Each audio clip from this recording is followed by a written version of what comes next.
Welcome to this video on pH calculations. This is the first in a series of videos where we're really looking at how we calculate pH in different situations. And this first one is just about an overall strategy for tackling pH calculations, of which there are many types. So hopefully this one will give you an overall idea about how to go about them.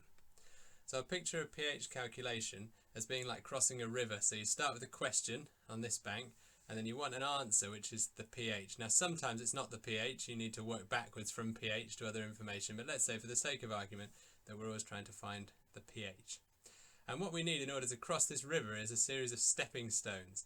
And the most important stepping stone in all pH calculations, which we'll always be finding this out, is the concentration of H+ ions. And they're related by this Sorensen formula. The pH is minus log of base 10 of the H+ ion concentration, and this is going to be always used. There's no approximations here. This is just the definition of pH. So if you're trying to calculate pH, you need to find H+ ion concentration. So this is what we're going to need to find if we're going to actually tackle these calculations. So in order to get that, we can use two things. We can use formulae. So these are some of the formulae that we can use. The definition of the Ka for a weak acid, the ionic product of water, the conversion between pKa and Ka if you're given in the question the pKa, and number of moles is concentration times volume.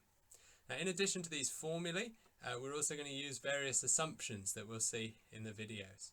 And in order to decide which assumptions to use, we need to work out what situation that we're dealing with, because sometimes some assumptions are valid and other times they're not. So that's the overall strategy: question, situation, assumptions and formulae, ultimately getting us to the H+ ion concentration, and then from that to the pH. So I want to break that into three questions that are worth asking when we're tackling these questions. So the first question is, what situation am I in? So am I a strong acid situation? Is this a mixture of strong acids? Is it a buffer? Is it a strong base? There are various situations that we need to work out whether we're in.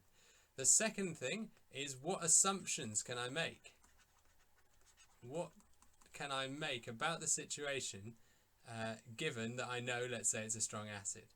And lastly, the third thing to ask ourselves is, what formulae are valid or useful, and what steps do I need to take across this river?